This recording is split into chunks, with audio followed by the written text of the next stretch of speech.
guys, we are back for another Dokkan battle video. So, Dokkan is pretty dead right now. I'm sure you guys are well aware of that. Things are not really, too hype right now. Not really too much popping off. So I saw one of these hot take threads and I was like, sure, dude, whatever. Like, here's content. Let me just be able to fire off a bunch of thoughts about the game. All right, let's just jump into it. This guy, Alan is very funny. I think that's what I would say about Alan is a funny guy, a funny Dokkan Twitter user. All right, so number one, Ginyu Force team has been overrated since release. Wrong. Let's see what else he says. First, it was very strong, so it's understandable, but Wicked Bloodline Red Zone has massively highlighted its flaws. Here's the thing. Same with Cellmax. Overrated since release does not count if at first it was very strong, as in Ginyu is the third best unit in the game. At the point of the Ginyu Force was insane on release because the only two units, dude, the only two characters who I would rate in like the top 25 right now or something like that was the 7th anniversary LRs. Like the Ginyu Force on release, like Rakumen Goldo and Ginyu just destroying the red zone. No, they were not overrated. For sure, Wicked Bloodline Red Zone has highlighted its flaws, but this doesn't apply to just the Ginyu Force team. Pan, the Goku and Gohan team, AGL Cell, Raditz, right? Like, dude, all those teams can struggle a lot in these Wicked Bloodline Red Zone fights. It's not just the Ginyu Force team. They were not overrated since release. Wrong. All right, let's see. Defense far more important than offense. Yes, 100%, right? The thing with me, very simple. I've always done this. I evaluate characters without using items. I think a unit is better if you don't need an external factor for it to be good, right? You don't need the support memory. You don't need the items, right? And then when you have fights like Cell Max or these red zone fights that are limiting your items in certain ways, it makes more sense. So yes, defense far better than offense. Most offensive teams are packed to the brim with units that are still great defensively. The only reason they win is still defense. Yeah, sure. Yes. I mean, you guys know defense. Yes. Constants and Dokkan, regardless of playstyle, luck is a major factor in any game. The entire game is RNG, right? Yes. You could beat any fight in the game with like 3 dude, you could beat Cell Max with like 3 Cybermen. It's like it could easily happen where, you know, it's like, oh, just on this rotation, every attack Cell Max is doing is in the first slot, right? You know, you get to the AoE phase and you wipe him out before he gets an AoE off, right? Like, yeah, that luck is the entire game. It's what it is. That's just how it is, yeah. Defensive teams mitigate that, yes. Rather try a run 10 times and do it quick than one 25-minute run or lying on themselves. Well, the thing about this too, this is also usually like a flawed, I think, comparison. Because typically it's you do a 25-minute run and you win in 1 try. Or you do 5 attempts and then you win the 10-minute run, right? Like that's how that actually goes, right? All these offensive units, it's not, oh my God, look how awesome it is. I did it so fast. I did it in 1 try. Not typically the case. It takes many tries to set up a perfect situation for it to work, which again, defense better than offense. I agree. Fun is subjective in any game. Sure. You know, there's people who have a ton of fun fishing in Animal Crossing or something like that, right? Shitting on people for what units they like is always an asshole thing to do. Sure. Yep. I mean, I saw people like multiple tweets from people very upset, global players, that Pan was coming directly following the worldwide celebration, because these global players thought they would have time to save their stones. Pan would probably come in like January or February or something like that. They'd have time to save their stones after the worldwide for Pan, but they weren't able, not able to really have a ton of stones to summon for Pan because of the way the schedule works. So it's true. Like, everyone has different units that they're looking for different things, right? So sure. But we can say defense is better than offense for sure, though. Yeah, oh yeah, hell yeah. Defensive builds are fun to use. I mean, listen, I have a lot of fun winning with no items every event. So yeah, I do like that. Leaks are fine. Oh my God. Yeah. Listen, leaks have been fine for the past 5 years. Now it's a huge deal. Yeah. A bunch of babies. I agree. Fun. Carnival Goku's team's an insanely good team. Yes, but it does have a major flaw, and that is like having two Carnival Gokus hurts that team quite a bit. Carnival Goku is an exceptional character, one of the best in the game for sure.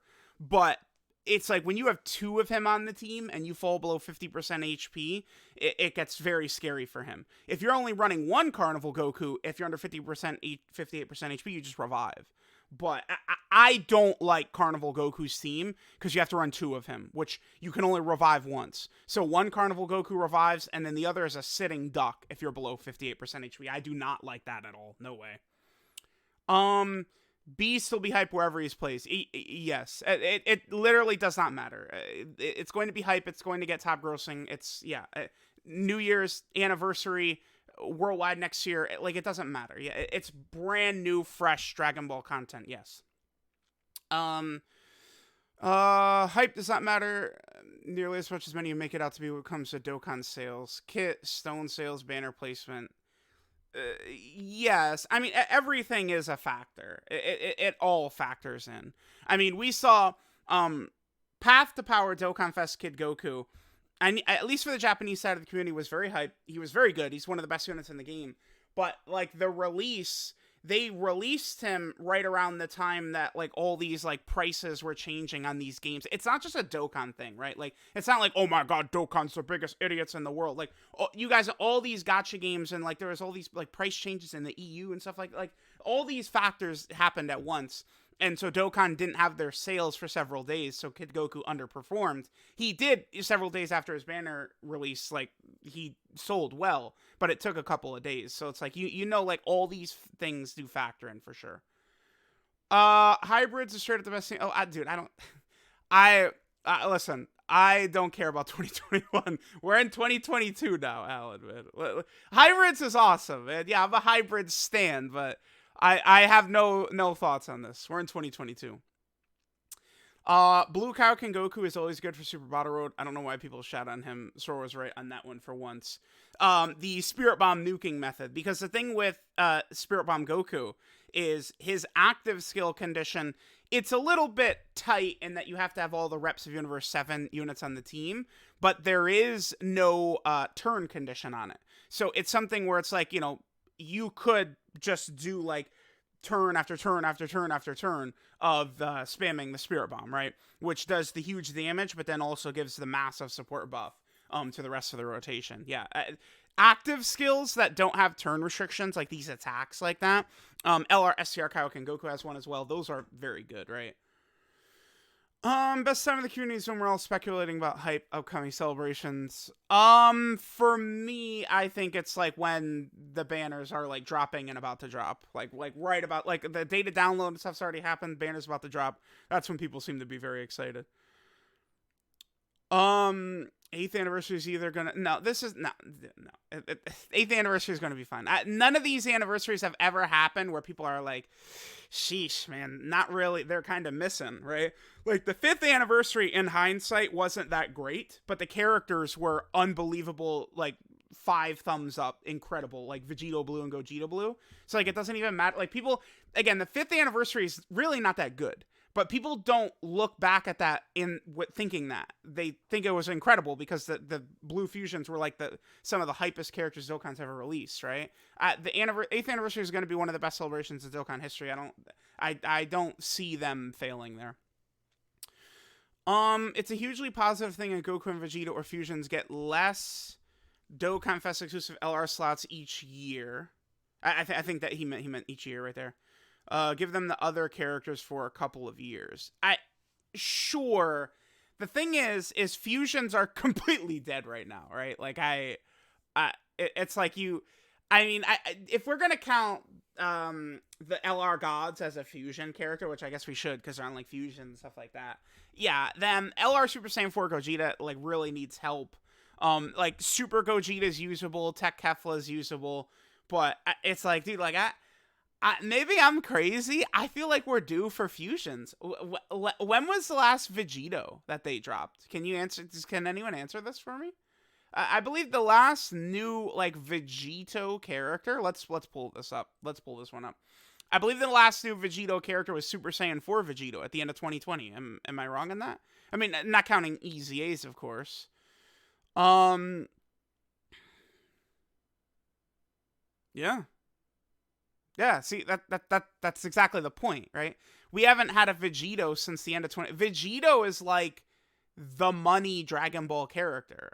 Like, right? Like outside of something fresh, like, a couple years ago his UI Goku was completely fresh, Gogeta Blue was completely fresh. Beast Gohan right now is completely fresh. Once units are not like fresh anymore, it defaults to Vegito being the money character. So, yeah, it's time for a new Vegito. 7th anniversary is boring, stupid, terrible. Alan, please, yeah, look at these quotes. Thank you, please. Do not start with this. I'm not. I like Alan. We are not doing like you're just wrong. Like that's what is this? 6th anniversary is extremely boring. Wrong. What? This man. I can't. I can't. You're not. Keep in mind that he's talking about the 2 best celebrations in Dokkan history on release, by the way. No and no. Anniversaries are usually boring on. Okay. All right. Now we get to the real thing. Because you have to wait 5 to 6 months. Well, guess what? I've been saying for 6 years now, 5 years now. Yeah, 6 years now. I've been saying, I think the game should be caught up. They should just drop shit at the same time. I've been saying that. I've been saying this for years. Yes. Yeah, anniversary. It is definitely not true that the hype dies down for most players, though, because when these anniversaries hit on Global Dokkan, I don't see people going, oh, bollocks, it's 6 months later. Usually people are still freaking goddamn excited, man. Yeah, and a personal problem. Oh, Beast would fix the problem because my hype will never waver. All right, man. Dokkan Twitter exclusive take. I think a lot of you on here don't actually have opinions. It's like an echo chamber of whatever either, I guess, me or Goresh said. To be fair, they usually... Yeah, Bestie Alan. Wait, never mind. Alan, so true, buddy. Yeah, it is. I mean, it is true. Yeah, we are usually right. I can't argue with the guy, right? Like, he might be spitting. Okay, now, I've actually heard a lot of this, right? Like, a lot of the people... I mean, we know I'm infamously hated on the Reddit.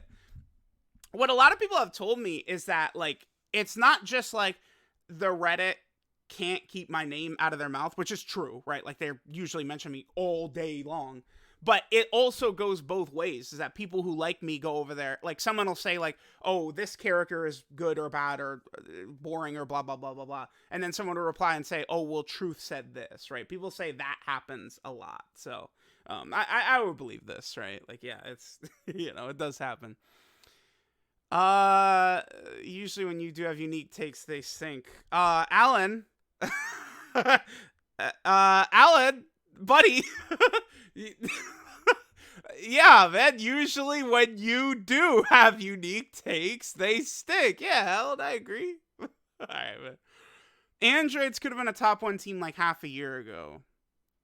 Its time has come and passed now. I mean, well, certainly, like, the tech androids, right, who are one of the stronger android units, are definitely not on the level of, like, the Gammas. They're not on the level of Kid Goku or, like, Carnival LR Goku or these newer characters. I mean, sure. But, I mean, dude, if they drop Cell Max as an android leader who's the best unit in the game, androids could be, like, a top 1 team very easily. If you have... imagine Cell Max is far and away the best unit in the game, and you have Gamma 1 and 2. And then maybe like another like LR, like Gamma 1 and 2 with Gamma 2's final attack. Like, yeah, that could be like a top 1 team easily. That's easily, right? Like, yeah, like the tech androids would be like the 6th option on that team or something like that. But I mean, that would be a pretty good 6th option with their active skill Ghost Usher and stuff like that. In terms of EZA potential, no. What? EZA potential? No. No. I would say no to this, and I can make a very fast point with this. Why? No, certainly not. All right, let's pull these 2 up. So we want you, and then Gohan and Goten are gonna be like right around. Where are they? Did I scroll by? I must have scrolled by them. LR Gohan. Oh, right here. Okay. Here's the reason why this Gohan has better potential than Gohan and Goten. Let's take a look at their links. All in the family, sure. Super Saiyan, sure. Golden Warrior, Kamehameha, sure. Blazing Battle, Fierce Battle, Legendary Power. And then, you go to this Gohan. I guess it is pretty similar, but this Gohan does have Prepare for Battle. Because the thing with this character, right, a lot of times, I don't know, maybe this is not the best point, because their link set is similar. I do really like All in the Family, but a lot of it's going to be based around that. The thing with this character, though, is that this character historically has needed help to get going. I mean, they could just give them a million ki at the start, but the thing is that it seems like with a lot of these EZAs, Dokkan is sort of keeping, like, the spirit of the unit the same, right? I just look at the way this guy worked for a long time. This setup works, right? Like, they can mess these guys up. Because the thing about EZA TURs at this point, like, it's very tough for them to actually mess them up. Right, like, I'm not a fan of Super Saiyan 3 Bardock, but I would not say they messed him up. I don't think so. I think they could have made him a little bit better defensively. But did they fumble him? No. In Angel Golden Frieza is a fumble, but he's like the only fumble, I would say. LR EZAs are a bit trickier because they don't get the stats increase. That's why I think it's much easier for Dokkan to do these EZA TURs, because no matter what, they're getting the big stats increase. LRs are not. I feel like this guy has higher potential. We could see, though. I mean, they could easily give this unit, like, another additional ki at the start. They could be crazy. What teams do they have? I mean, yeah. The only thing I'm going to say about this is a lot of this is teams that are already good. But, I mean, Super Saiyans, Sibling Bond, Kamehameha, Full Power, Buu Saga, Hybrid Saiyans. Like, there's a bunch of teams that could use the help, but then we look at this Gohan, right, who's on every team. There's value in these characters right here. Because look at how Dokkan does content a lot of the times. We just got a low-class warrior mission for the Legendary Goku event, the GT Legendary Goku event, and the Legendary Vegeta event, right? Like, I could definitely see, like, this guy getting a crazy EZA and then being such a factor in so much content, right? So, he had his active restricted for a reason. Yeah. Okay, yes. They did make him ridiculously, stupidly good, but, I mean, it is still just a PvE game, right? Like, you could just, I don't know, have power creep continue. That's it. Like, the way they did this is not good, because what people want to use with this unit is this. I thought for years that this was, like, the best super attack animation. This is 12 ki. Like, this is, one of the most iconic moments in Dragon Ball history, and it's just gated behind bullshit. I don't agree. There's no world in which I'm gonna say, like, oh, I understood why they did this. No, I would rather this Super Saiyan 2 Gohan have been slightly worse to make it more consistent to come out, right? Transform today, he holds a candle offensively to a lot of 2022 LRs. Yeah, for sure. But, I mean, he also gets cooked, right? Which defense, I think, is a bit more important, Alan. We agreed on that. I don't think I agree, but, I mean, Tech Gohan is very tough to rate because he just never dies. I mean, until the day comes out where you need a million defense turn one, like, he's always going to be useful.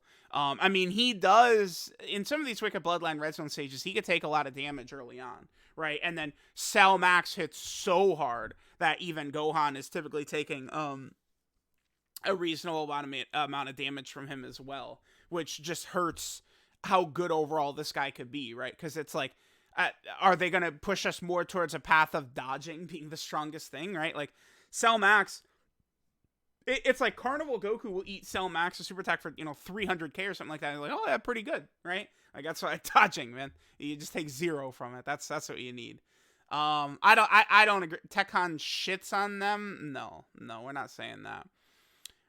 These guys are extremely overrated. All right, but I before I read more, keep in mind that I am the champion of this unit. Like, if they're overrated, I would be a heavy factor in that. These guys on release, like, when these guys came out, and then the dual Dokkan Fest came out, 4 weeks later, of Kid Buu and Super Saiyan 3 Goku, I thought these guys were still better. People were like, what? No, it's crazy. I mean, then Red Zone happened, and the androids were way better than Kid Buu and Physical Super Saiyan 3. But, although, what's funny is, Kid Buu, I feel like could be better than the androids and Physical Super Saiyan 3. If he had, imagine Dokkan Fest Kid Goku, the physical Kid Goku, but it's just Buuhan for Kid Buu, and Kid Buu is, like, better than Physical Super Saiyan 3 and probably the tech androids as well. All right. 99% of you don't actually know their stats because they get most of it from orbs and varies so much. That is true. It varies quite a bit. That's, no one's arguing about that. This has become true over time, sure, right? I mean, you look at the way the content went with, like, Cell Max and the Wicked Bloodline Red Zone. This character, it's like, this Gohan is, like, one of the biggest beasts in the game once he comes out, but it's tough. Because not only do you have to super 3 times with Goku, which takes a huge amount of time, but then Gohan has to take 4 hits, right? And then after he takes the 4 hits, then he's defensive god. But that's a lot, man. There's a reason, like, LR, Goku, and Vegeta. We all complain about them because it's the same thing. They have to super a bunch of times and take a bunch of hits. This unit has the same type of condition. It's the same thing, right? You have to super a bunch of times, and then you have to take a bunch of hits. It's tough. It's tough to do. Right? So, I mean, you want to talk about huge RNG, huge variance, this character has a big part in that, yeah. He should have had Saiyan Lineage, I agree, would have helped this guy out a lot. A lot of the setups I'm typically using this guy in, I always am lamenting the fact that he does not have Saiyan Lineage. That is correct, I agree with that. If he was a Saiyan Lineage, he'd probably be a top 2 unit in the game, maybe top 1. Yeah. I mean, yeah, because it's just get 4 hits and he's God. That is all it would be at that point. Sure. Saiyan Lineage is a staple Link now. Sure. A lot of good characters that come out typically have it. Tech Bardock, just Dokkan Fest Tech Bardock just dropped, has it. Prepare for battles being overused. What? Dude. It's being overused. I mean, well, no, I like my characters linking. I would rather a key link be overused that, like, all the good characters in the game have. Yeah, it's fine. It's fine, man. I'm okay with this. This is not a problem. 8th link update would be more impactful than the link level update. No. But it would be super exciting. No, there's no way that would be more impactful than the link level up. I mean, that changed a lot of characters. Keep in mind that at this environment where, like, Final Form Cooler is, like, arguable as the best unit in the game, and you got, like, Metal Cooler's a god, and, like, a lot of these types of characters, LR Janemba, we just talked about Kid Buu, and he still has the potential in him. It depends on if he gets the help he needs. But the link level update made that possible, right? Like, a lot of the Saiyans got better as well, sure. But, like, the biggest characters that got upgrades were, like, Majin Buu characters, Cell characters, Big Bad Boss's characters. The Universe 6 girls were massively helped because they had 80 key links that they didn't need. Now they all give a bunch of stats as well. And then the GT Super Saiyan 4 is also massively got buffed as well from the link level update, right? Like, it was huge. I don't... An 8th link for characters would be cool. I mean, but there's... Dokkan they have bullshitted a little bit, though. How can I pull him up fast? Let's go to Golden Warrior. I want to pull this guy up fast. This guy came out a year after the link level update. This bozo, the clown right here. This guy comes out. Look at his release date, dude. He came out with Namek Goku, and he has 5 links. What in the holy hell were they thinking? You cannot... So, the way Dokkan is structured with the hidden potential system, and now with the link level update, you cannot... whatchamacallit, like, have characters with less than 7 links, or characters that aren't even, like, SSRs, because you don't have access to hidden potential system, or, like, all these links. Links are so important. Like, this, they need to go through and give links to characters like that don't have full links. It's stupid. Games should increase the amount of banners per month. I mean, okay. As a content creator, sure. Right? But like most people are not. I think in certain spots it's okay, but like not consistently. I feel like it doesn't work. You'll overdo it, I think. Like these games, especially because here's the thing: a dead period like this for Dokkan, it's not actually the worst thing ever, because it's like, I'm seeing a lot of people say like, oh, I don't even have the energy to log in right now. That's fine, right? You take a breather from the game. The game has been around for 7 years, going on 8 years. It's probably going to be going around at least for several more years at minimum, right? So yeah, like you take a little breather, big shiny hype, oh my god, shit drops, and you hop back on, and you're rejuvenated. Right? It's not a bad thing. So I don't know. Again, as a content creator and as a whale, I mean, yeah, sure, yeah, drop units every 5 seconds, fine with me. But I don't think I agree. I think October was fine. There was 4 Dokkan Fest exclusives in October. Mainly the reason for that, though, is because of the Gammas, right? New, like, content for the franchise, Dragon Ball Super Superhero. But, like, we had 4 Dokkan Fests in October, and then in November, we've had nothing. The first 13 days of November so far on JP has been literally nothing. Nothing has happened on JP Dokkan in 2 weeks in November, right? So it's like, yeah, like sometimes there'll be a bunch of banners in a short period, and then the game dies for a while, right? Because they will overdo it. Overdoing it is not a good thing. I think a really good thing about Dokkan is that they don't overblow it. Like, a lot, like when I was trying to play Legends, like, and keep, like, it's just, dude, like, Legends does too much. Like, there's, like, too many equips, too much stuff I want to, like, grind up and stay on top of, while also trying to have the #1 Dokkan account. Like, it's just, I felt like there was more, like, minuscule things to grind in Legends that Legends wanted you to grind and stuff like that than in Dokkan. I think the way Dokkan does things is fine. These down periods can be good. We'll see. With Tech Gohan, I'm not gonna sit here and say it's impossible that he surpasses any unit or anything, but like, let's just relax and let's see what happens. We'll see. We'll see what the sky looks like with Beast Gohan, but this is possible, right? That this Tech Gohan will just outlive all of these units. And it's like, if in 6 months, here's the other thing too.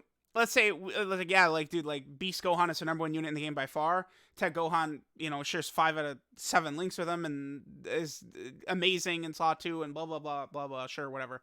That doesn't then mean Tech Gohan was always better than Ginyu, right? Remember, the conditions of the game changes, right? Like, again, there was a time where you could take Blue Kaioken Goku into some of these stages, like the God event, and like trying to nuke it away with the Spirit Bomb was like a successful strategy, right? Like, I don't think that that's really a good idea in Red Zone, but for God event, the way the events were structured, it worked, right?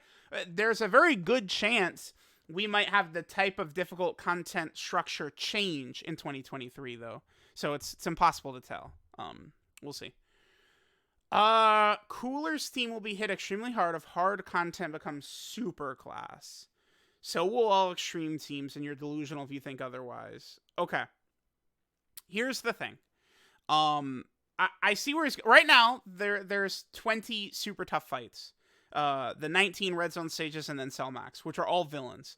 A lot of these characters, like, Coolers and Janembas and Friezas and stuff like that, extreme class units, they don't need as much defense to tank the same way against these extreme class enemies as super class units do, right? So, sure, they'll get hit harder. The thing is they will also do more damage. And, I mean, Cooler is, he does hit very hard. We'll see. I feel like this is possible, but I don't know. Some of these characters, like the Golden Friezas, like, AGL Golden Frieza's still gonna be tanking, right? Like, yeah, LR Final Form Cooler is probably not going to be as good defensively, sure, and he's going to be a little bit more of a high-risk, high-reward character, but it's not like, oh my god, all these tanks suddenly suck ass, right? Like, LR Janemba will still be guarding with beam nullification. So we'll see. Oh, I'm done. This is the last one I'm looking at. Yeah, no. Please. No. No. This unit has a flaw, which is that this is a slot 2 unit, and they want you to get hit 7 times. And when you're going into the toughest content, which do not cope for this character, this is a Dokkan Fest exclusive LR. They are telling you, yes, this is a red zone character. This is a Cell Max type character, right? You need to get hit 7 times and super 3 times. It's a terrible condition, and you really need that against Metal Cooler Core, if you're going to take them against Tech Cell Max, right? If you're going up against EGO Broly, right? In Omega, all these, the toughest bosses, right? For them to be performing really, really good, they need to be transformed. Not underrated. The condition is just terrible. It's terrible. I think they're fine. Maybe they don't have to get hit at all, and they have to super attack 4 times instead. I think perfect. They super 4 times, because then that means you would consistently be able to transform with them on their 3rd turn, I think. Consistently, which would be fine. But like right now, as it stands, you could be on turn 12, and like you just don't get hit, because this is not a slot 1 character. They have to super attack first. So it's like it's so much. I mean, Alan is Mr. Defense. He loves his like low risk characters. This is a high risk, high reward character, Alan. If you put them in slot 1 where all the hits are, maybe you don't super attack, you take a bit of damage, but then you transform and then you're good. But if you try and put them in front of the hits and they get super, you're dead, right? Like that's the same. This character has the same flaw that this character has, right? It's the same. It's the same thing. You have to super a bunch of times and then get hit a bunch of times. It leaves so much out of your hands, out of your control, right? You are completely reliant on what the enemy. I mean, yeah, sure. Again, a game of RNG, blah blah blah. But like specifically in where the enemy's attacks are, like you have to go out of your way to get this unit in front of that, and then they have a turn-based passive as well. Like it's their design is shoddy. It is shit. That's not underrated. They have a shit design. I think everything they do is fine, except for this, but so much of what they do relies on this. Again, I think changing this to 4 super attacks, and that is it, would suffice. But let me know what you guys think. I love Alan. He's great. He's really funny. Yeah, let me know what y'all think about a bunch of these Dokkan takes. Again, Dokkan pretty dead right now. Gotta get creative here. Thanks guys for watching, and I'll catch y'all next time.